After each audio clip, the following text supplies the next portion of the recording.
Steve Dangle Podcast. Powered by Sports Interaction. Wanna bet?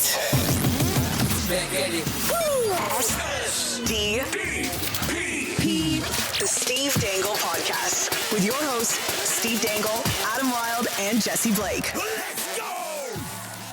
You know, I think my main question has got to be, why didn't Keefe start Ryan O'Reilly on the third line? Yeah. Like we said. Boy, were we right. Boy, were we the correctest we've ever been. Oh, man. Wow. You know, sometimes when you're wrong about Ryan O'Reilly, I think it's best to own it and laugh and move on. And be okay with it because he scored a hat trick. Yes. So, I have him in fantasy. Oh, you had a good day. I had a good day. Myrtle is in first place in our pool. His team name is Igor Shestworkin. Oh, that's funny. It is funny. And I'm beating him because of Ryan O'Reilly. I thought you called Myrtle the paywall. He is the paywall, but his team name is Igor Shestworkin. Yeah. That's his nickname. Yeah. Yeah. Because he plays goalie in your ECHL team? Yeah. Yeah, that makes He more had quite sense. the showing the other night. Like, he stood on his head? Yeah. No. Oh. Bad showing. We were not good in front of him. It was threes. Human goalie in threes is a death sentence. No. Yeah. I love threes. Threes is great. I play threes all day. And drop-ins, totally good. No, it's unplayable. No, drop-ins threes is good. It's fine. You're playing team style? Like it's four of you? Or are you just Yeah. playing one on, or are you playing all the positions? No, or are you no. playing solo? The problem is, depending on who's playing, I have to play center sometimes, and I suck. I suck at center. It's my worst position. I hate it. It seems like a you problem. It is a me problem. It's directly a me problem. I got to change my build. There you go. It's always good to experiment with your build 6 months after the game comes out. We were so right about Ryan O'Reilly. So Well, the correctest we've ever been. And I feel like, I do feel like it's worth the rewind to a couple nights ago, because obviously our first show back was a couple of games after Ryan O'Reilly came to Toronto. Now we're a couple of days removed from Ryan O'Reilly's first multi-goal game in Buffalo, a team which he played for 4 years. That's so funny, man. He went there, he signed an extension. He never, in his time in Buffalo, had a multi-goal game.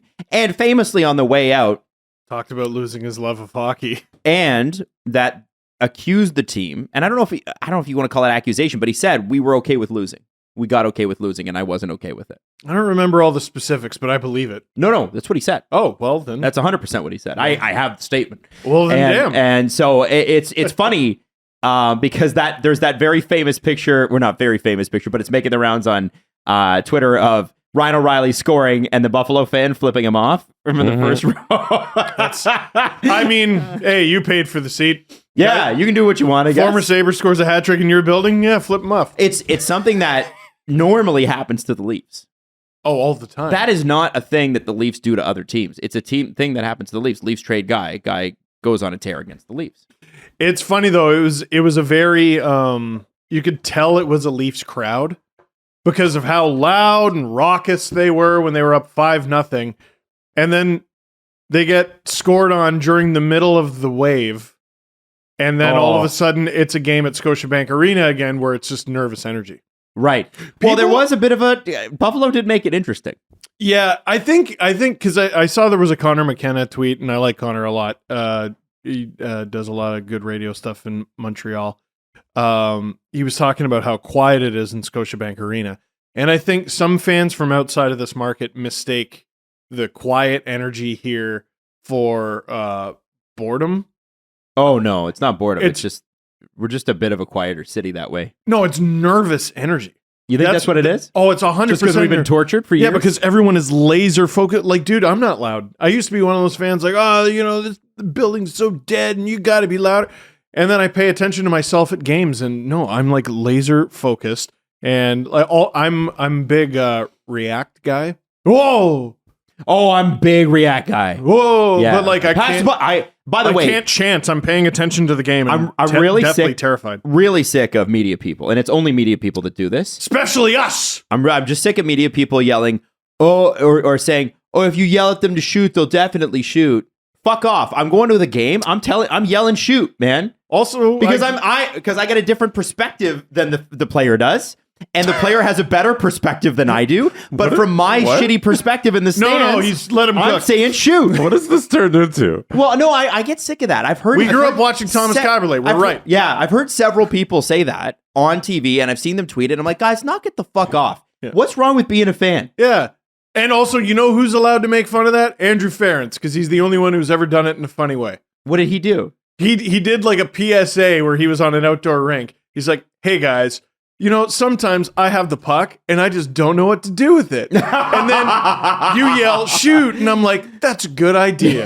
And then it's great. Man, I watched I've watched most of Welcome to Wrexham, and I'm like, man, if you think that's bad, you should just go to one British soccer game, and it doesn't have to be EPL. It could be League Two, it could be National League, it could be whatever you want. I posted a video on Twitter years ago because I went to a Scottish soccer game between Aberdeen and Hearts, and I kept trying to get a video of a goal, but it ended up being a 0-0 draw, and so all I captured was a compilation of increasingly more angry Scottish people, and they're just yelling at their own team, "Fuck off, Pesh!"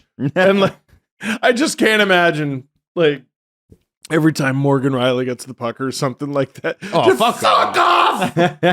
Shoot! Yeah. Piece of shit! I don't think Scotiabank Arena is the quietest place on earth. Like when we were at the playoff game last it was loud. May or whenever Game 7 was versus Tampa, it was a rocking building. Crazy. It was awesome, Crazy. and you weren't there, so don't say. On the stream. He's like, me too, and I can't even hear it. Yeah, hey, didn't get to my go. basement was rocking. You didn't get to hear go. the stream.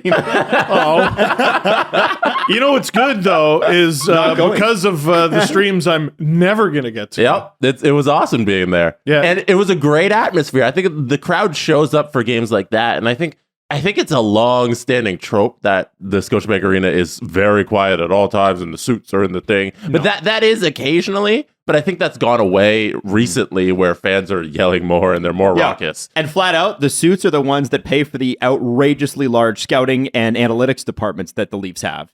And the high I've never class heard it put facilities. that way. Well, the high class facilities, I am not all that defending them. all that No, man. Listen, I will take the suits if it means that we can have more expensive everything else. We can't have more expensive players, but we can have more expensive everything else, and they absolutely do. I'll take it. You know where this is coming from? Where? His season seats. I am. He's one of them. His sushi and season seats. Oh, I love a good sushi Triple and S. hockey, baby.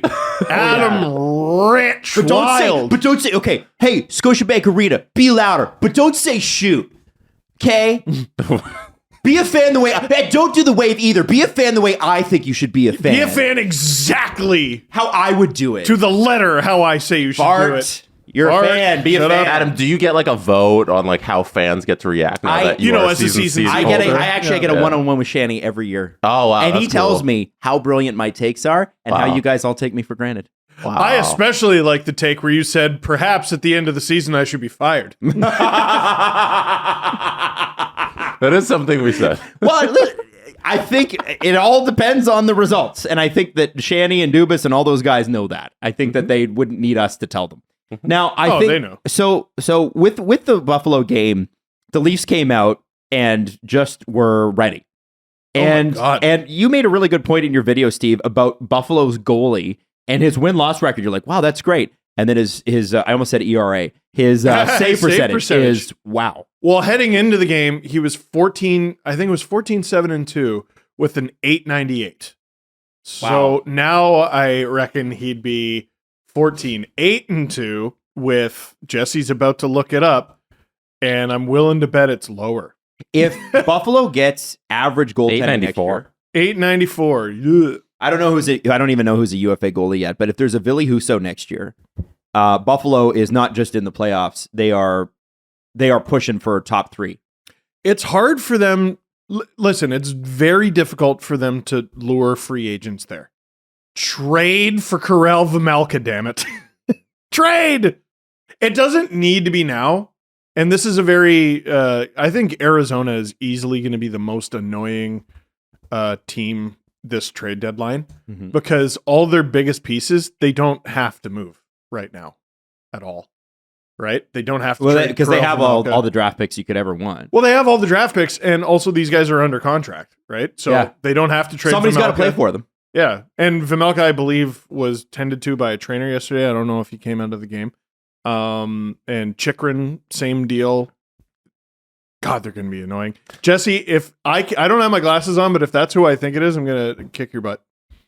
What do you mean? Is that Hari Sateri? No, it's not hard. that would've been All I saw was a goalie in a Finley uniform. No, because we always talk about the Buffalo Sabres, the goalie like situation, how it's not good, but it's just that it's not good at the right time because they have so many young, good goalies. Ukko-Pekka, who got lit up by the Leafs on Tuesday. Yeah. He's a great young goalie. He's only 23, but he has great promise. And Devin Levi is in their system as well. Dude, that trade was like kind What of trade? a You have to say what trade. Yeah, no, I'm getting there. Okay. It was kind of a disaster for the Panthers. So the Sabres traded Sam Reinhart for, I want to say it was a first round pick and Devin Levi, who you can't win the lottery more than Florida did, picking Devin Levi in the 7th round. Yep. Then he plays at the World Juniors. Everyone knows who this kid is. This 7th round pick who had no business being on that team, let alone being successful. And then they traded him. He's probably top 5 goalie prospect in the world. I guess they thought they had Oh, Spencer man. Knight, and you can't get rid of Bobrovsky, so what are you going to do? right. But Sam Reinhart? And when they figure gave it out. when they gave up Devin Levi, they threw a first round pick as well. Yeah. To Buffalo. So it's like 2 first round picks at this point when you kind of average out where Devin Levi should have went. Nothing against Sam Reinhart, but I think even he probably wouldn't make that trade. Yeah, well, But so their prospect pool looks good, and they have another guy. I pulled up his name. Lainanen? Lainanen, Topias. I would say Topias Lainanen. Yes, he was drafted 2nd round this past draft, who's also projected to be very good. But they're babies. They're literal babies. teenagers. You need some experience. They're literal teenagers, and they can't rely on them to be good now when Buffalo needs goaltending right now. That's they why don't I have think it. Vejmelka's great. Because it'd be great for them. Anderson's the oldest player in the NHL, literally. And Vejmelka's got 2 years left after this. What about and then a- you hand over the reins to Levi. What about another year of, what about the one last year of Matt Murray? Hey, how about it? How about it? Not that contract, it's here's the thing. The Matt Murray contract's not a problem right now because he's LTIR. Apparently he's not done for the year.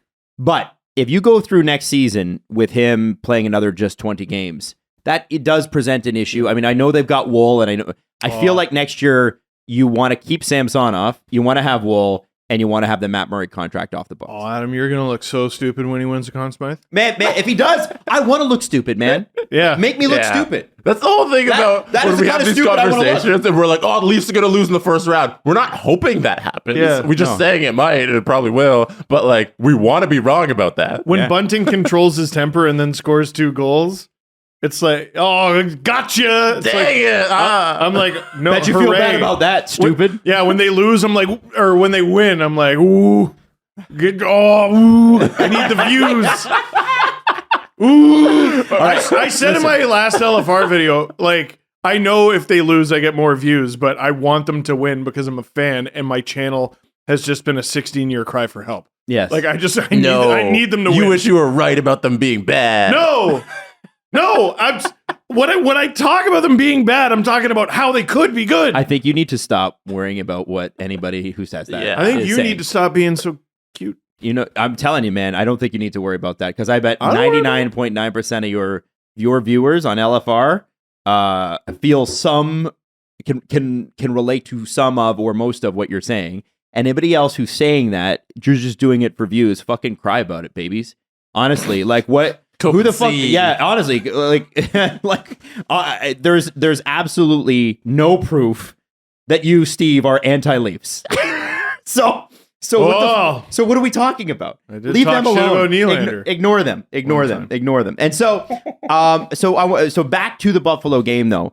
The one thing you did mention, and you know, just kind of like me with Chicago, I was internet mad, and then the next day I was like, okay, all right, fine. The only thing I'm still internet mad about is the way Michael Bunting's being treated by the refs. Part of it was so stupid. Part of it is Michael Bunting not working the system. Part of it is me being bitter about the fact that there's a system to work anyway. Yeah. But that's life, so you have to do it. I think you make a good point of when Samsonov probably still isn't feeling 100%. Who is? He looked terrible. The third period it's one of those things where you go, can we not lock this down just a little bit? I got upset about the Bunting treatment in that game because it actually affected the game. If I'm not mistaken, it was 5-2. Mm-hmm. So it's unlikely Buffalo will come back, but it's possible. Like, we've seen it, not just with the Leafs, we've seen it with other teams. And the Leafs have a power play. That should be a death sentence. Mm-hmm. I remember being like, all right, 6 minutes to go. Yeah, that should be it. Game should be done. Then the Leafs are on the power play. Bunting is in a headlock. He's in a headlock. Then he shoves, who was it? I'm trying to remember. Tyson Jost. He shoves Tyson Jost to say, hey, fuck off, get off of me. Then the ref blows the play dead. And what do both guys get? Unsportsmanlike. That's made up. That is made up. I got to put you away for something, so this is what I'm going to do. If you're going to make a call, like I saw some people say, how about just no call? I'd be more fine with no call to either of them than both of them going off, because ignoring it is just something refs do all the time. Making calls up, what? Just do your job. Like, if anything, it's holding on Tyson Jost, and if you want, roughing on Bunting. Yeah. Unsportsmanlike to both. Do your job. Do your job. It's frustrating to me doing my job. Jesse does his job. Adam does his job. You do your job at home. Do your job. That's all you got to do. Look at Jost. He's fucking laughing. He's laughing at you. The Leafs should be up 5-on-3 right now with 5 minutes to go in the game. It's a death sentence, but you can't do it because getting a 5-on-3 is impossible. Are the Leafs not the only team in the league to not have a 5-on-3 this season? They've never had a 5-on-3? That's crazy. If I'm not mistaken, I don't even know where you looked that up. I want to say like a month ago, someone brought that stat up, and I don't recall them having one. Maybe. Well, Andrew Berkshire made a point. I was talking to him. It was either on Game Over. I can't remember because it was a fever dream because of the hot sauces. But I was talking to him at one point about the Leafs in the last week. And he said the problem that the Leafs have is that if they're not moving, they don't have the speed anymore to generate the type of things that usually cause a penalty. So they're not, at the Leafs, if you look at the Leafs, they're not an overly fast team. There are fast elements, but fast teams do generate more penalty calls in their favor, because what happens when somebody gets turnstiled is they use their stick. Right? Yeah, the Leafs don't play off of the rush as much as we perceive they would with their star power. Exactly that, Jesse. So I thought, I'm like, that's really interesting. But what we saw against Buffalo in the good moments, which was most of the game, we saw them moving. When they move, when their feet are moving, Bunting's talked about that in the post game stuff too. When his feet are moving, he's getting the calls. When their feet are moving, they're getting the calls. And I think that that's going to have to be something that they really work. If they're going to play Tampa, they're going to have to really move. You know what? I know why. Because you're talking about the Leafs aren't moving their feet, and that's why they're not generating calls. I know why they're not generating calls. We don't have a solo cam, so I'll look right down the barrel of them. Run over to Adams. Come on over. Because we need to have a talk. Come on over. Okay. There you go. Leafs Nation. The next time we get a player like Bunting, okay, who draws a lot of penalties, right? Shut the fuck up. And I'm putting that on me too. I need to shut the fuck up. We had Kadri. We bragged about how Kadri drew the most penalties in the league. And then what happened? The refs stopped calling anything. Shut the fuck up. Bunting leads the league and draws penalties. Shut the fuck up. Now they won't call anything. And then it started to happen with Joey Anderson. He's on waivers at the time we're recording this. I don't know where he's going to end up, but wherever he ends up, he's probably going to draw a lot of penalties. And when he does that, I need you to do me a favor, and I'm going to try to do the same. Shut the fuck up. When you point it out, they feel some type of way and they stop calling penalties. Shut up. Thank you. Also, let me throw this out there. Leafs Nation, it's your fault Joey Anderson's on waivers today. Also, David Bastel's head was in front of you that entire time we're doing that segment. Did you put David? just like with the pinata. He's joking. I'm joking. It's a joke. I hope you're joking. He's joking. He's joking. I don't know that. He's joking. I don't know that for sure. And there was no candy. Okay, so That made me so sad. we'll do another, but you know what? Maybe this is a good thing to do because we sort of, I would expect Samsonov's going to be better once, his body sorts itself out, which, as we all know, when you get the poopadoops, it takes like a week. You got to flush it all out. You imagine a professional athlete and how in tune they are with their body. I won't get too TMI, but the morning after my bout with Norwalk last year, it felt like my entire body was wrapped in cling wrap. Now go play 60 minutes on the ice because goalies don't sit either. I was cramping my calves. Those big morning stretches you do where just like everything seized, and I'm like, oh my God, Jesus. So, with that said, I think we should talk about Steve's, dehydrated. You see, we should talk about the trade deadline. Yeah. So the SDPN is putting on its very first trade deadline show. So next Friday we're going to be breaking down every single trade as it happens. We're not going to do like a big block. Yeah, broadcast. I wouldn't call it a show at all. Oh, it's just a bunch of videos. We're going to do a bunch of videos, and then what we're going to do is we're going to package all those videos together as one podcast, and then make it available on audio as well if you want to listen the next day. So it will still be a show. We'll still do like a live element at some point, but we're not going to do like everybody does like a huge 8-hour extravaganza. We're not doing that. No, we're going to break down each trade as it comes in. We're not going to break any trades because unless Brendan Manel gets moved. He might. Let me text him. And sorry, I can't disclose my sources. It's either Brendan Manel gets traded or Eric Lindros. Eric Lindros, yeah. Eric Lindros, you want to text him, see if he's getting moved? All right. This is bullying. So we're really excited because what'll happen is essentially a trade will break. We'll do a quick recap and then we're going to upload it immediately. So if you're looking for trade deadline coverage, we're going to have it. And we're going to have a bunch of hot takes, I'm sure. I can't wait for the trade where it's like Lafferty for a third rounder. That's going to be some hot content right off the press. But we're going to have all that stuff, and I think it's kind of exciting because this is the first trade deadline that the three of us have actually got the chance to work together, right? Jesse did one with Tim and Sid. Steve, you've been working with Sportsnet forever on this stuff. We actually get to do it, the three of us this time. I'm very excited. 45 seconds to shine. That's right. I am most excited for the John Klingberg to Winnipeg trade. I think it's going to happen. Yeah. I think it's going to happen. Hot. And you know what? Hot goss. That's the move. I like to call it Jeff Merrick Christmas because he's the guy that's got the Klingberg. He's got the Klingberg on lock. If you want John Klingberg news, Jeff's clearly got multiple sources in there.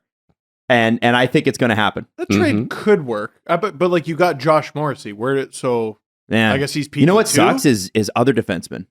Yeah. Yeah. Bummer. I don't think you bring John. No, in all seriousness, though, you bring in John Klingberg because Josh Morrissey could get targeted, right? You could have him go down an injury. That's true. And That's John Klingberg relieves a little bit of that. If you never use him on the power play, who cares? It's salary cap free.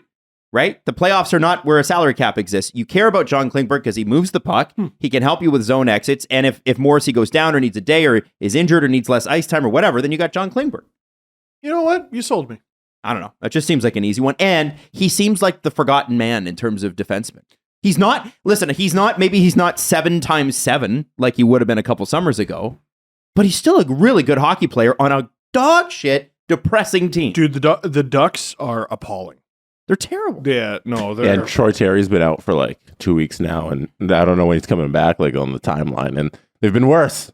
Yeah. Shit. Okay. They have 17 wins. The win-loss in the last 10, actually, I don't think is too bad, right? So wait, they have 17 wins, but 3 of them are in the shootout, which means they have 14 wins. What's the win-loss in the last 10? In their last 10, they're 3-5-2. Okay. Which is probably better than their season average. Yeah, that's what I was thinking. Like, Chicago's won 4 straight, and they are fucking this up. They should have given Patty Kane that slap shot at the end of the game. Mm-hmm. I don't know if you guys saw that, but I did. They should have. So, okay. It didn't go in. Like, it didn't be the buzzer. Okay, so on the replay, it didn't. But on the main broadcast feed, it for sure did. So the broadcast shot clock and the in-arena time are not synced up 1-to-1. They maybe should be. I don't know how accurate you can get with that, with technology. I guess they were literally 0.1 seconds off. And if there's a picture in it, the green light is on. Yeah. That's the official, time has expired and the puck's not in yet. That's not manual. That's not someone being like, whoop, the time's done. That's a computer. But or whatever. If life is fair, he gets that OT winner. Yeah, like what I said in the Dangles video I recorded last night, I was like, what if it counted because it's cool? Right. What about this is entertainment? Have we considered that? We just bend the rules once for a point that doesn't matter. We bend the rules all the time for the refs. Why can't we bend them our way? Yeah. Like, listen, I know Vegas needs the points and shit, but what if it's cool and just allow it? Because it's kind of neat. You know what? And it wouldn't have happened had Vegas traded for Kane already like they're supposed to. Exactly. Man. We'll talk about it after, Dave. I think since Chicago won in the shootout, so they won the game, they got the point anyways, right? Yeah. So you go back and you retroactively make that goal count. Oh. Now that we know that they would have won anyways, we say the shootout never happened, and then the Patty Kane goal gets to count. I'm sold. That is pretty darn cool. I'm sold. I Make like me that. commissioner. Jesse, I actually, you know what? I would make you commissioner before I'd make you GM of my team. Oh, that's... Whoa now. Whoa now. Wow. No wonder he hasn't won a cup. You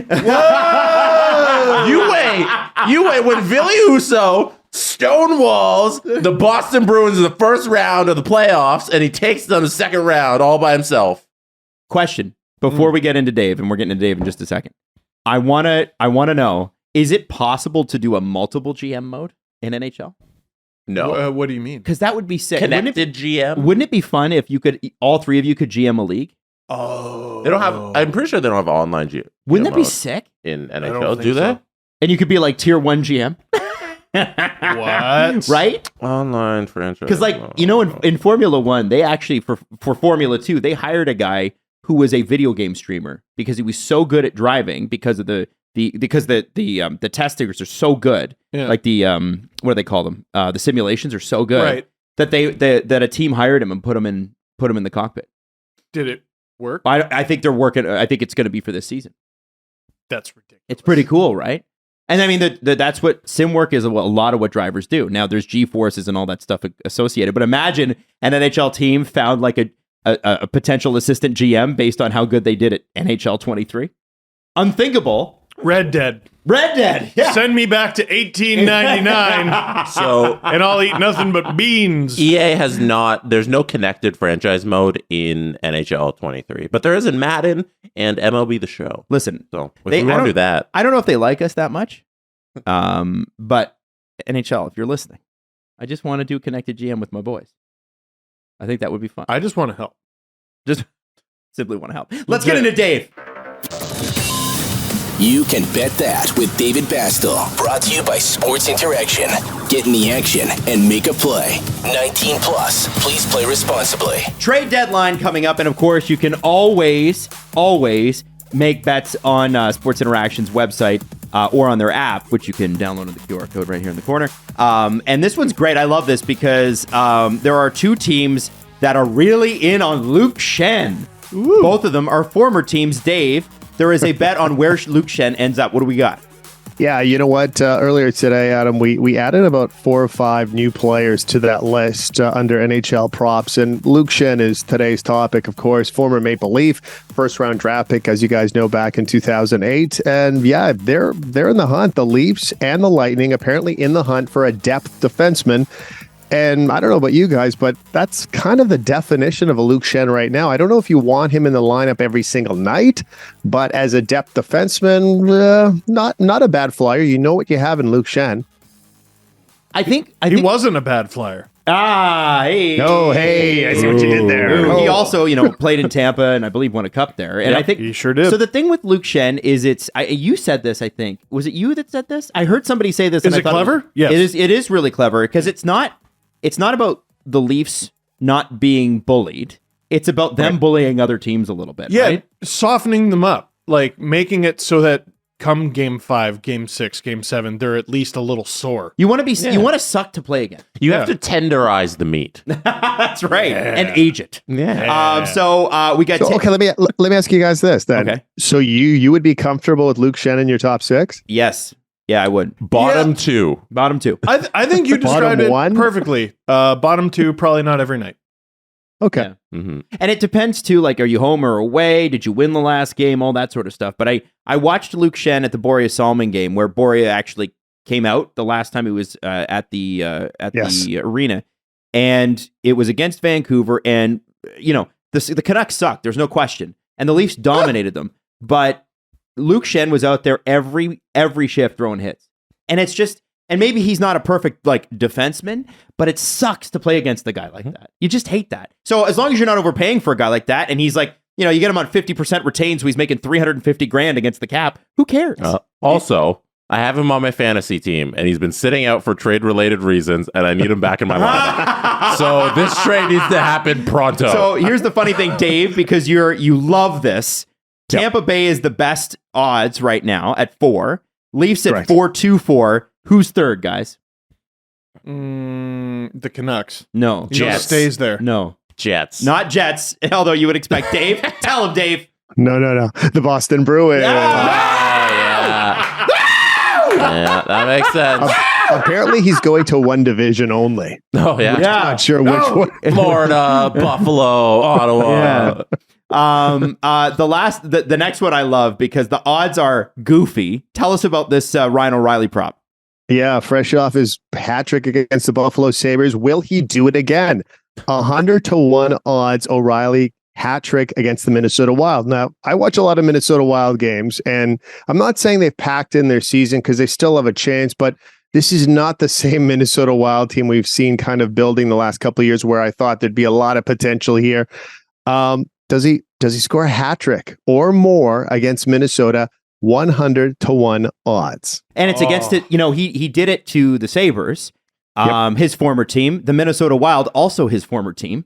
You guys forget that because he had to pass through Minnesota to get to Toronto. Oh, yeah. So he is a former Minnesota Wild. That's not how it works. Yes, it is. No. So he's I don't remember him putting on his This is why you jersey. need Do to the take trade this. call at once. No. It doesn't actually go through the He teams. did. It's Robin Leonard is a former Leaf goalie. No. It's true. Yeah, and Ryan O'Reilly is a former He Wild might have player. been nice to keep too. Yeah, he would have been great. He would have been great. Yeah, Nick I'm Foligno, just former saying. Shark. Yeah, That's exactly. not how it works. Yes, it is. So I'm taking this one. 100%. I'm taking 100 this to one. 1? 100 to 1? Yes. I'm $2 Steven it, man. Dude, Absolutely. when you first said it, $10. I'm like, that's stupid. No way. And then you said 100-1, and I'm like, you have my attention. $10 into 1,000. Okay, $10. $2. What's the $2. $2? Stick to the toonie. Stick to the toonie. All right. Walk out with your 200. That's Come right. on. That's right. Dave, thanks so much. And of course, we're going to have tons of trade deadline props that you can take advantage of. SportsInteraction.com. Essentially, the whole thing is we want Sports Interaction to be the place that you go for bets for hockey. Like this is going to be going into trade deadline, the best place to find the most odds. You can download the app, sportsinteraction.com/STPN, and follow him on Twitter. He's Dave Bastel. And yes, he will tweet about the Winnipeg Jets. Occasionally. Everyone knows Peloton makes bikes, duh. But there is also so much more to that. There is treadmills, and there's a ton of other classes like yoga, strength training, HIIT, and boxing. And Steve, you like to take a nice 30-minute ride through various locations. That's the other thing that I think people don't talk about enough is like, I feel like going to Austria and riding a bike today. Do they have a Guernsey route? I don't know. On Peloton? I am going to lobby them for it. I need Guernsey. I want to ride through Guernsey. They have Scotland. Okay. They do have Scotland. We're getting close. Okay. They also have the Pacific Coast Highway. What do they call it? California. Yeah. California. Just because it's a road I drove on. Once you hop off the 405, you can like get on the tip. Yeah. Peloton offers thousands of on-demand classes available 24/7. That means you can work out whenever and wherever it's convenient to you, because nothing gets you moving like the perfect song, too. Peloton has the best playlist. So if you're looking for EDM or 90s pop, or what I do, which is 80s hard rock, I always look for those classes. Peloton has the music to fit your mood, and you can try Peloton right now, risk-free, with a 30-day home trial. New members only, not available in remote locations. See additional terms at onepeloton.ca/home-trial. Our next partner is Athletic Greens. Now, AG1. Jesse, it's a daily part of your life. Yes, every morning. But I want to ask you this. What makes you stick to the habit? Any habit. It's easy. Like I love the little bottle it comes in because it's aesthetically pleasing. It's very easy. You like that stuff. You like packaging and typesetting. Typesetting. Jesse's a big typesetter. They have the bottle has a little metal lid that's really cool, and it's a very nice bottle. I'm so focused on the bottle. The bottle is very nice, and you put one scoop in, you shake it, and then you drink it, and it's so easy and it's easy to do, and it makes you feel good. Is it a tummy thing or energy thing or both? I think a little bit of both. The tummy thing, it's really good for your gut health, I find. And then, it's energy throughout the day. You know, and there's certain that things, little area where you take it gives you a little bit of energy. There's certain things that Jesse shouldn't have, but he does, and he becomes, stinky. It doesn't help me that I lactose. There you go. So, if a comprehensive solution is what you need from your supplement routine, then Athletic Greens is going to give you a 1 free year supply of vitamin D and 5 free travel packs with your first purchase. Go to athleticgreens.com/SDP to check it out. That's athleticgreens.com/SDP. Check it out now. Okay, so the place to be right now on the internet, the place to be is Sens Twitter. Yeah? The Zoob's cast, which I believe is Artem, like a play on Artem Zub, or Zubcast. Is it Zub or Zoob? Who cares? It doesn't matter. Anyway, they tweeted something out today, and I thought it was hilarious.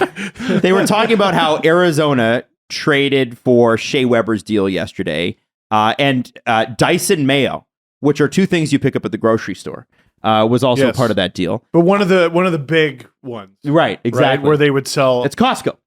Yes, if you're going to Costco, Dyson and Mayo. Why not? There's a nickname. Now, Arizona traded for Shea Weber's contract. Why? You might be asking, why? Why? Well, it's probably so that they'll have enough money to hit the cap floor when they trade Jake Chychrun. And this is, listen, everybody gets mad about Tampa Bay being, 20 million over. We're never upset about Arizona being like 20 million under, but here we are. I'm a little bit. Yeah, I'm a little big mad about it. I don't care. But the Zubcast that I was saying, the Ottawa then, so Arizona makes that trade with Vegas, okay? Yes. Ottawa then makes a trade that moved Nikita Zaitsev and his $4 million, $4.5 million. That contract is still going to the Chicago, we're also shit Blackhawks. But currently hot for no reason. So Ottawa Senators fans are rightly kind of excited because you got two teams who've been linked together for over a year over a certain defenseman that Ottawa desperately needs. Ottawa finally moves out the space that they needed to, and they needed to move on from Nikita Zaitsev, and he's had a bad time there, and I know that they're not, apparently management's not thrilled about DJ Smith constantly deploying him as their top right wing or right-handed defenseman, and I don't know how you could feel any other way about it. Man, I don't get it. And then, of course, the fact is that Ottawa and Jake Chychrun have been linked forever. Oh. Now, there's nothing from the insiders right now on Ottawa actually being in on it. But Sens Twitter is ablaze. And the other thing that they're bringing up, and I see Brian 5 or 6 especially leading this charge, is, well, if we can get Chychrun, why don't we just bring Karlsson back? Yeah, I mean, that would make his life. It would make his life. Mm-hmm. I think the biggest problem with Karlsson is he makes money. The Senators seem more willing to spend money. They now. do. Mm-hmm. Now, so I was just looking at Zaitsev, like, holy mackerel. That it's bad. Contract's a nightmare. No, but also, so 7 years. In 7 years, but Chicago's getting him $2 million of his salary has already been paid this year in the form of a bonus. But on July 1st, they got to give him another $2 million. And then give him a $2.5 million salary. Is it the worst contract Lou Lamoriello ever signed? I mean, I feel like the Kovalchuk one should get it on principle, but he also got a Stanley Cup final out of that. So, but the Kovalchuk one was at least value. And also got punished. And then the NHL went, you're not punished. So, like, At least Kovalchuk's like scored goals and shit. Steve, your theory about GMs only talking to other GMs who they always talk to is so true with this deal. It's not a theory. It's what Doug Armstrong said, and I just went, let's see if it's true. Yep. And then I ran the numbers. So Pierre true. Dorian just calls up Kyle Davidson every couple of weeks, and they just chat, and then they make a deal because the DeBrincat trade, like that's what happened. It was a first and a second that went to Chicago, and then now another second's going. So in the past, 10 months, Pierre Dorian has given Kyle Davidson a first and 2 seconds. Like, how does this work? Like when Bill Armstrong calls Pierre Dorian, he's like, hey, this is Bill Armstrong. And Pierre goes, who? Like, do your job. For the second time in the show, I'm begging people to do their job. I only know these GMs. So I was talking to a Sens fan about this Zaitsev deal, and in a vacuum, it's awful. No, it makes sense. No, in a vacuum. Okay. In a vacuum, because you're giving up, what was it, a second and a fourth? Yeah. Or whatever. They basically, all the sweeteners the Sens got from the Leafs to take the contract in the first place, they have had to give up to get rid of it. They had to get Connor Brown, a second rounder, Zaitsev himself, all of it. Unless you count Michael Carcone, who was in that deal, if I remember correctly. But to me, it's such a bizarre deal in a vacuum that it's obvious something else is coming, right? What do? Are they loading up? And for what? It's obviously, I would say it's obviously for next year, but they're also alarmingly close to a playoff spot. No, I think that's it. I think people are missing the boat in that they think something's happening imminent, but this is a move to free up for the offseason. DeBrincat deal that has to happen this offseason. He's an RFA. Timmy Stutz is about to go from making $900,000 to $8 million. You have to find a way to fit that into the cap. And then also, they love their Travis Hamonic, who needs a new deal as well. No, he doesn't. Who will probably No, he doesn't need a new deal. Also, no, he doesn't. No. Artem Zub, the Zubcast, he's doubling his salary from 2.5 to 4.6. So Pierre Dorian's kind of looking down the road and saying, we need to get rid of Zaitsev. We need to free up this $4.5 million because we have a whole bunch of contracts that are coming in a couple months. Well, Haley Salvian, who obviously spent a significant amount of time in Ottawa, tweeted yesterday with all those contracts even signed and all the raises coming, that the Sens will have something like $20 million come free agency. God. So go buy. You're a serious player at that point. In theory, they could do Chychrun and still have $16 million. And just like we were talking about with the Blues last episode, go out and do Meyer as well. What if the Sens just blow all our minds and in 12 months acquire Alex DeBrincat, Timo Meyer, and Jacob Chychrun? Claude Giroux. And if you can if you can keep Stützle and Norris healthy, you've got pretty good centers there. You probably need a third center. I think they'll be at the point eventually they're going to need a third center. Or Ridley Grigg takes a step. Yeah, it could be. Shane Pinto. The Pint Dog.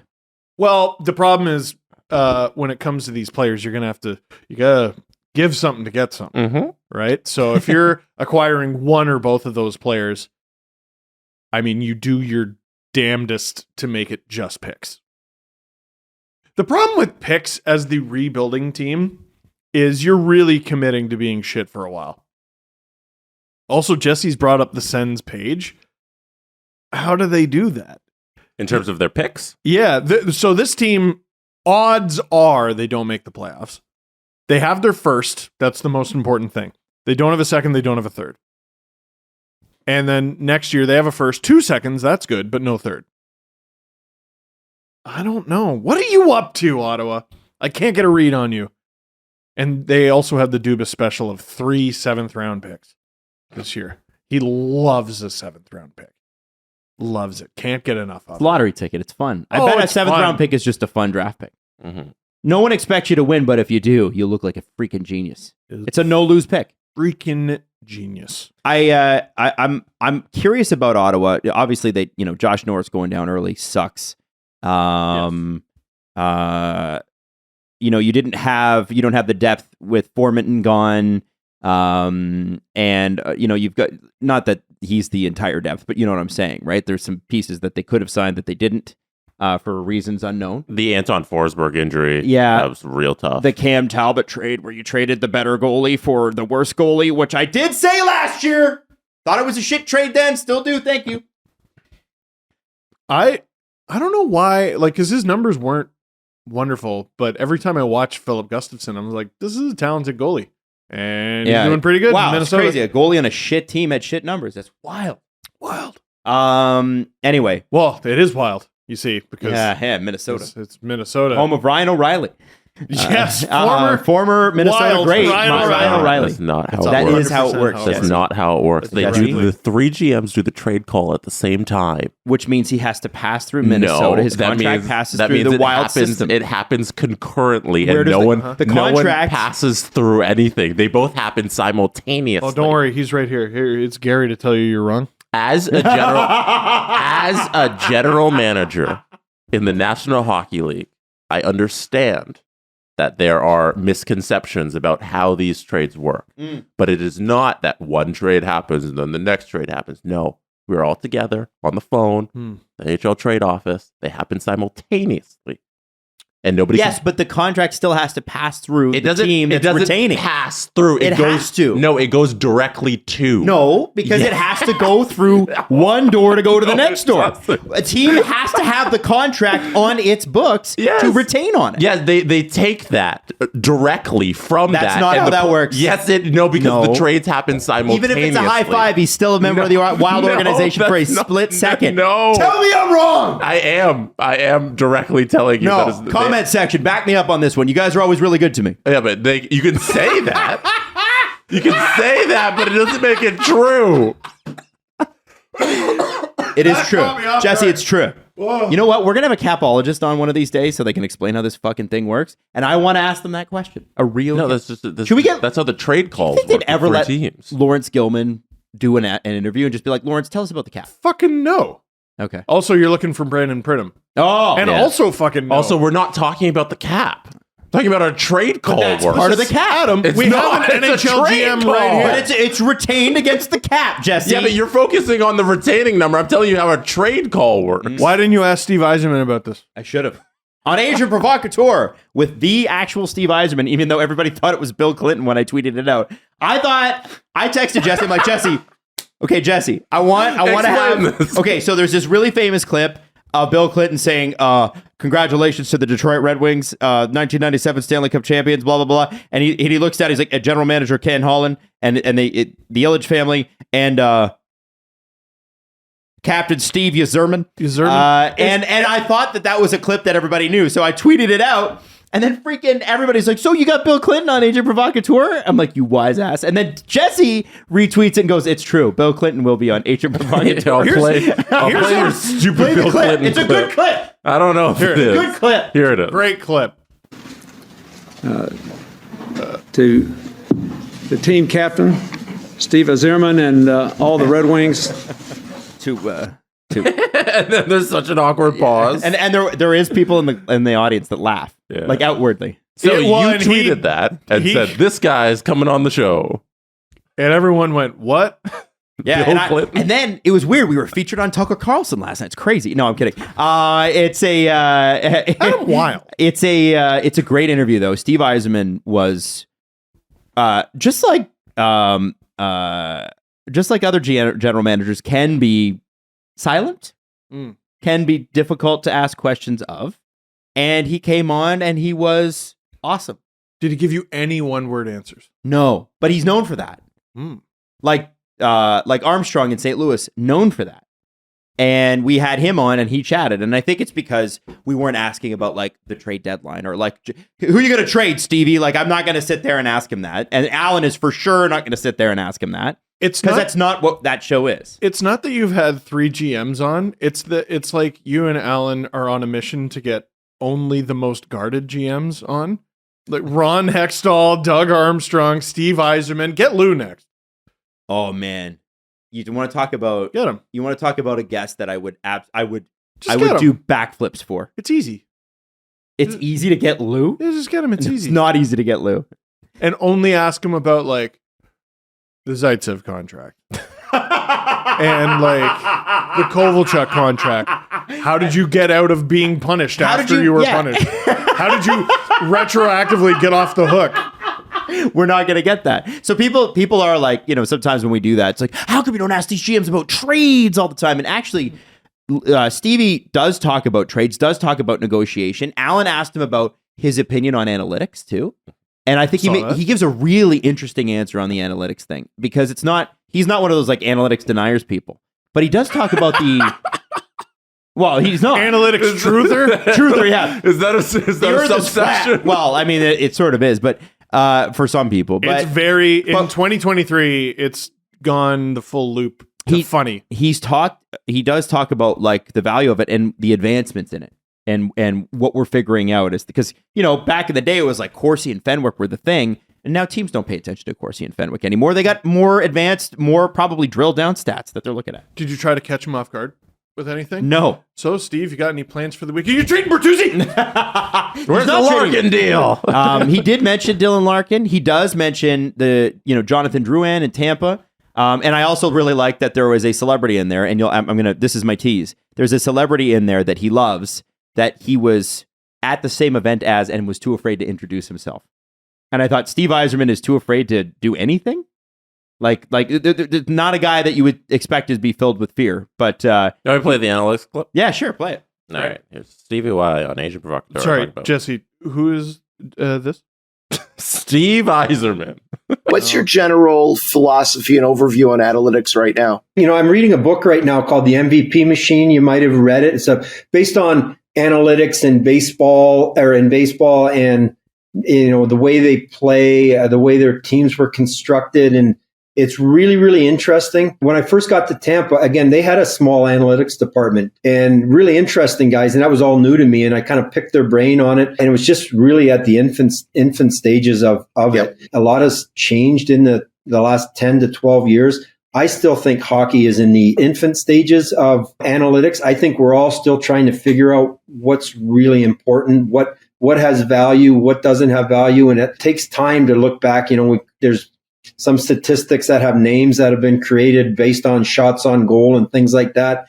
They were all the rage a few years ago, maybe not as much for teams now. So I think we're all trying to figure out how to use it. But the simple basics of, I think in the business world, they've been looking at things data-wise, analytics-wise forever, whether it be contracts, player production, and things. Or in hockey now, in sports started to take all that data and just look at it subjectively, without even or like factually, as opposed to just watching the game and predicting this player is going to score this or that, and or he's worth this or that. You look at a lot of the data on everything, and it's being applied to hockey now. But I really do think, based on what I've seen in baseball and what they're doing in some of the other sports, we're still trying to figure out what's got value. That's really what I think.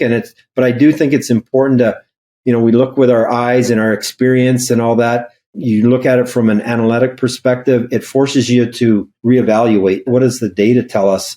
Is it supporting what we're saying? Is it contradicting what we're seeing?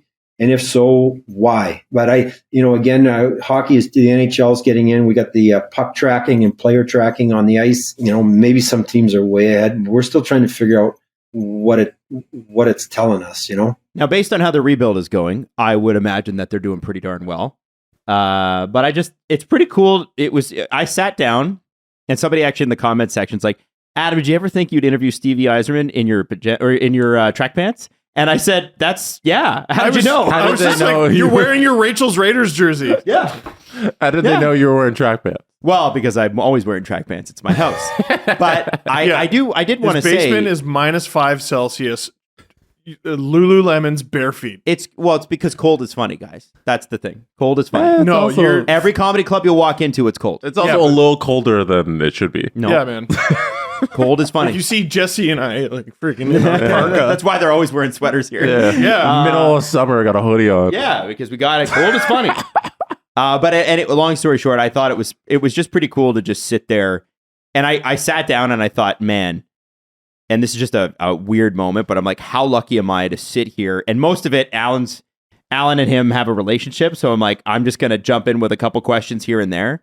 Like I asked him about his Spotify gym workout playlist, and I gotta say, it was just fun to sit there and listen.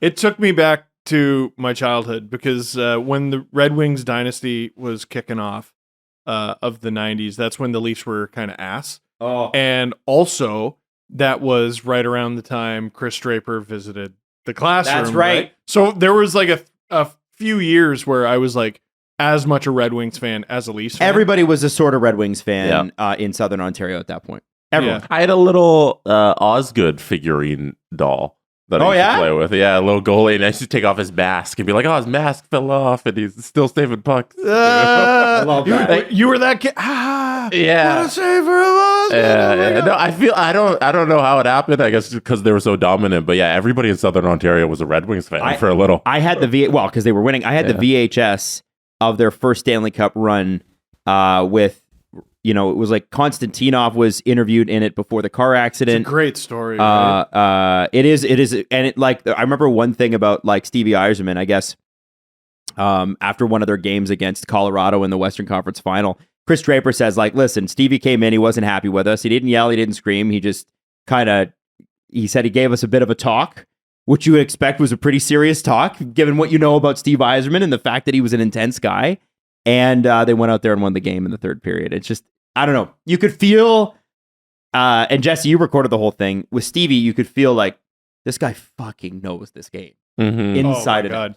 7th all time NHL scoring. Yeah. And you realize why Tampa built such a great organization, and then Detroit's like on their way to getting to where Tampa is now. Like you can see just how his brain works in hockey and how he just knows everything. Yep. Within the game. It's a great watch. Absolutely. Highly recommend it for everybody. Go check it out on your favorite podcast feed, Agent Provocateur. That's right. Subscribe. Give it 5 likes. Now, before we get into the press conference here, we got a short press conference ahead.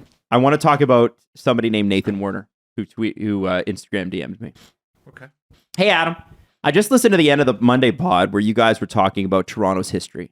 I have a degree in Toronto's regional historical planning. How the frig do you get a degree in that? Because we know nothing, by the way, about Toronto's history. Nobody in Toronto knows anything about Toronto history except for Nathan. He's like, I currently work for a city councilor in Midtown. Here are some facts if you ever want to do a Toronto history corner. So I'm just going to throw this at you. So this blew my mind, the first one. Maple Leaf Gardens. How long did it take to build Maple Leaf Gardens? How long would you expect? Like, you see how long it takes condo buildings to go up. Maple Leaf Gardens is no joke. And with 1920s technology, 5 years. I think it was 5 years, yeah. 167 days. What? They built it in a summer? It took 167 days to build Maple Leaf Gardens with the groundbreaking March 1931, and it was ready for the Leafs season opener in October of that year, he said, which is insane given the scope of the project.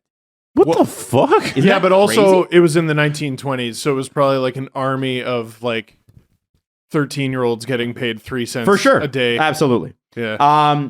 And we've talked about this on the show before. He said Harold Ballard actually turned off the water fountains during the Beatles' first performance at Maple Leaf Gardens, so the fans were forced to buy water and actually fountain drinks as well.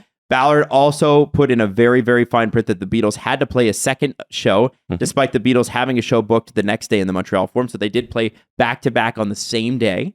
And they talked about walking away from the contract, but John Lennon apparently said to them, listen, guys, we've been doing this in Liverpool for years. It was like 1964. They just gotten out of being a club band. He's like, we can handle this. So they did. Wow. Davenport Road is one of the oldest pre-colonial roads in Toronto, with its use dating back to 3400 BCE. It was mainly used as a portage trail between the Don and Humber rivers by Indigenous communities in the area. In true British colonial fashion, the government took over and installed toll booths in the early 19th century because there was so much traffic on the road. And one of the 5 toll booths actually still exists at Bathurst and Davenport today. And wow. And he said, the Portlands, because we were talking about the redevelopment, right? Yeah. Jesse, you brought that up. They're actually completely repositioning the mouth of the Don River so that the south running water doesn't hit a 90-degree angle when it hits the water and cause flooding. It's a huge step towards climate resiliency. The river and surrounding park will most likely be done by summer 2024, with the planned community being completed by the end of the decade, sooner than you think. That's all from me. Love the show. Wow. Isn't that crazy? That's awesome. Now that's somebody that knows their city. Hi, I know exactly what you're talking about, and here's exactly what you wanted to know. Like, what are the odds? There are times. What are the odds? There are times we talk about stuff on this show. Like, we'll talk about like a video game, and somebody will be like, hey, I was a writer on that video game. or we'll talk about, a country and somebody's like, oh, Malta, I'm from there. And I live there currently and listen to your show. It does blow us away who listens to this show. So thank you so much for sending that stuff. And I just thought you guys would find that cool. That's unreal. That's awesome. Do the press conference. Hey, if you think you know which way it's going to go, and maybe you think you do, maybe you're like Jesse and you're like, Ryan O'Reilly is going to be a Leaf. And we're like, Jesse, what do you know? You did sort of nail that. I wish I bet on it. I don't like that song. Yeah, you can. Well, I don't like that at all. That is a weird thing. Anyway, you can like you can lay down your knowledge. Sports Interaction, pre-game, live and play, one of the many prop bets, and of course, there's trade deadline stuff. Sports Interaction makes it easy to deposit, play, and cash out. If you want to bet, see all that sports betting has to offer. sportsinteraction.com/STPN. Or in Ontario, you can download the app using the QR code on your screen. 19 plus. Please play responsibly. This show is sponsored by BetterHelp. Now, listen, we talk about mental health all the time. It's extremely important that you take care of yourself. You take care of your body, you take care of your mind, and then the rest sort of takes care of itself. And one of the things I think I want to ask you, because I remember, and I hope I'm not getting too personal, but I can remember myself here, I was reserved about going to therapy, and then I was reserved about going back to therapy, even though I knew I needed it again. I was reserved about both those things, and then reserved about telling anyone about it. Right. Even. Right. Yeah. And I think that's the whole thing that BetterHelp is trying to do here is the barriers to therapy can be a lot. It can be costly. It can be hard to find a therapist. And maybe if you're matched with the therapist, maybe you don't vibe with them, because that does matter. It does. BetterHelp gets you matched with somebody in like a couple of days. And you can talk to them any way that you want. It can be text. It can be video chat. It can be on the phone, and it's a heck of a lot cheaper than many other places that you would get it. So the call to action here is we want you to live an empowered life. Therapy can help get you there. Visit betterhelp.com/SDP to get 10% off your first month. That's betterhelp.com/SDP. The Presser. SDP. The Steve Dangle Press Conference. I often tell Adam Wylde, hey, I want to bring something up on the show, and then he forgets. So then I bring it up. The Jets thing. And then I bring it up in the press conference. Sorry, Jeff. So we get to it eventually. Big idiot. It's just it happens when we do the press conference. Go ahead. Sorry, buddy. What do you got? All right. So this one is from Rob Plumser. Okay. Rob tweeted me a very interesting thing that happened over the weekend. By the way, that feels like a name that Jesse made up. Rob Plumser. Rob I eat Plumser. pizza every day? No, I was just about to say that. I wanted to say plumber, so then that's why it took me a second. Oh. So Rob tweeted me something very interesting about the Jets and Josh Morrissey. Mm-hmm. There, I got it here now. Josh Morrissey over the weekend broke the record for points in a season by a defenseman. For the Jets. For the Winnipeg Jets. Yep, it's time to get mad. Steve knows where this is going. Josh Morrissey broke the record by having 56 points in a season. I would have thought Phil Housley would have had more than Yeah, Me too, would have been Adam. crazy. Would have been crazy if Phil Housley had that record. Josh Morrissey broke Dustin Byfuglien, who had the record for the Winnipeg Jets. He had 56 points. I know what's going on here. Dustin Byfuglien also had 53 a couple times. Jacob Trouba had 50, Because the Phil Housley record is where, Jesse? The Phil Housley record that you're talking about of 97 points in a season that he broke the record with Top the 10 Winnipeg all time. Jets. Top 10 all time. Is a Phoenix Coyotes record. And Josh Morrissey broke the Winnipeg Jets record, where they take the Atlanta Thrashers records, and they are now Jets records. And he is officially the franchise leader of points in a season for a defenseman, when he should have been breaking the Phil Housley record, that is 97 points in a season. Josh Morrissey would need 98 to be the franchise leader, or 97 to tie. But he does not get to break that record because an Arizona Coyote gets to break that record. And the NHL is stupid. The record belongs to the city it happened in. I know there's problems with that. Somebody pointed one out. And I was like, well, that sounds a little What's rough. the problem? I don't know. I don't remember what it was. Somebody said, I don't get your take on this. And they actually they did make a solid point. I at least I remember there was something with it. But at the end of the day, it should belong to the fans. Because it's for the fans. How annoying is that for the record? Like literally any Winnipeg Jets record. You're not allowed to get excited about it, basically. No. Because every time you break a record, course he broke a record. And every person in the building is like, well, no, because he didn't. Well, like when Kyle Connor sets the record, he'll beat Danny Heatley. Yep. Boo. Or Ilya Kovalchuk. No, they celebrated this record on, what was it, Saturday he broke it? Yeah. They celebrated it. Like it's an accomplishment for him and the franchise. They should. But it's not. It's not at all. Phil Housley is a great Winnipeg Jet. That city knows that, man. Like we can't just pretend that didn't happen. Thomas Steen was never captain there. That we're all pretending that didn't happen in Winnipeg. Howard Chuck never played in Winnipeg. 97 points in a season didn't happen. Yeah, but they've got the Howard Chuck statue outside. But he's not a Jet. He's a Jet. But he's not a Jet. But he's a Jet. But he's not a Jet. Solani, yeah. I think like okay, garbage. For, it's garbage for the Arizona Coyotes. Like I think it's very weird to care. Coyotes. I don't think Coyotes fans care. Do they care?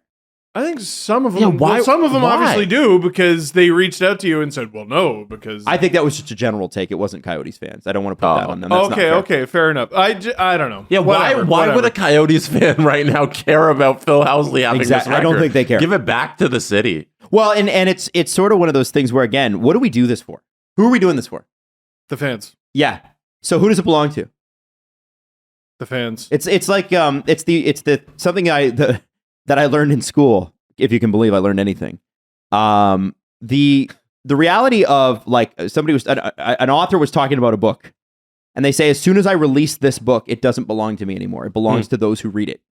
As soon as you release a song, it doesn't belong to you anymore. It belongs to those who listen to it and their interpretation and how it hits them and how it makes them emotionally react. Wasn't that when Donald you have Glover with This Is America? No, I mean this was something I learned in university. Sorry. But yeah, I'm sure he would feel the same way. I feel like these records, like again, the fans always come last place when it comes in this shit. And I always feel like this record, Matthews scoring 60, yes, it belongs to Matthews, but it belongs also to the fans who love and adore the Leafs and cannot.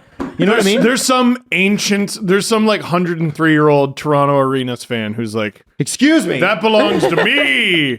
Belongs to Boopy Bookerton. The way the NHL looks at it, it belongs to the owner. And if he moves his team to another city, he gets to take his records. I'm taking my records. Like, that's bullshit. I'm taking my records to Miami. Lots of fart. Like Sorry. No, go ahead. Well, you brought up the Jets' top 10 points by defenseman. I didn't bring that up. I did not bring that up. Pulled it up on the screen. No, he brought up the Jets, not the Jets.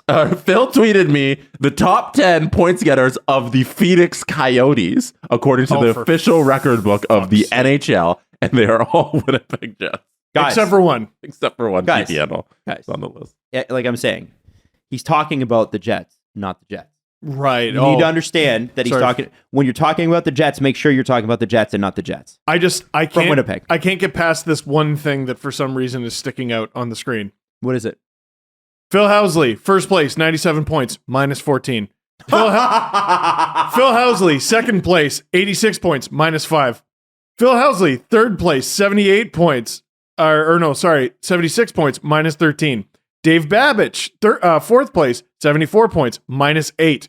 Dave Babbage, fifth place, 68 points, minus 9. Frederick Olesen, sixth place, 62 points, plus 6. Let's fucking go. Uh-oh, number 7, Frederick Olesen again, 62 points, minus 31. Dave Babbage, 8th place, 62 points, minus 15. Randy Carlisle, 56 points, minus 20. And Keith Yandel, 59 points, plus 12. Mm-hmm. Dude, only 2 of the top 10 scoring seasons from a defenseman in that franchise's history are a plus. How the That's fuck? Weird. How? Weird anomaly. Yeah. How is that possible? It's weird. And don't shut up. I know the power play, but how is that possible? That's wild. Yeah. Also, I accidentally called Rob, who tweeted me Phil. We're talking about Phil Housley. That's not correct. Sorry, Rob. Anyways, I just want to say Keith Yandel, most responsible defenseman. Anyways, every time Jets I see that history. shit, it fucking pisses me off. Yeah. And to be clear, Yandel was on the Jets, not the Jets. That's right. That's right. Hey, do you have any quick questions before we have to roll here? Yeah, let's end on this quick note, if I can pull it up. Here we go. This is LeBron James talking about the Los Angeles Kings. Okay. I would love to, at some point, down the road on an NBA franchise and be able to, bring a winning franchise to a city. Like I said, Vegas is a really cool city, and they're doing some great things in sports these days. Obviously, you see what the Aces are doing. You got the Raiders there, you got the Kings there, the hockey team. You got, they're doing a lot of great things down there. So, we will see what happens and go from there. I think it's the Kings. It's not the Kings. Golden Knights. Who? The Golden Knights. Golden Knights, yes. Kings I don't in LA, right? Yep. Two Kings in LA. Got it. If you want to be taken seriously by one of the biggest athletes in the world, you must first take yourself seriously. And we discuss at length on on this podcast about how the NHL does it. That's humiliating. Is it? The Los Angeles Kings play in the same building as LeBron James. Okay. LeBron James has to walk by the Kings logo every time. He plays in a building with their banners. Not only do they play in the same building, the Kings are the owners of the the Crypto.com center. Actually? The Lakers are the tenants. There's a reason. What? Yeah, there's a reason that the banners for the Kings hang in the rafters and the Lakers ones are on the wall. Like, the Kings built this arena. Gretzky built that arena. Gretzky built this arena. You gotta know that the Kings are in LA and not in Vegas. Could just be a slip up. It was. He also doesn't know. But here's the thing: he doesn't need to know. That's the difference. Yes. If he needed to know, that's a very good point. An NHL player needs to know where the NBA franchises are.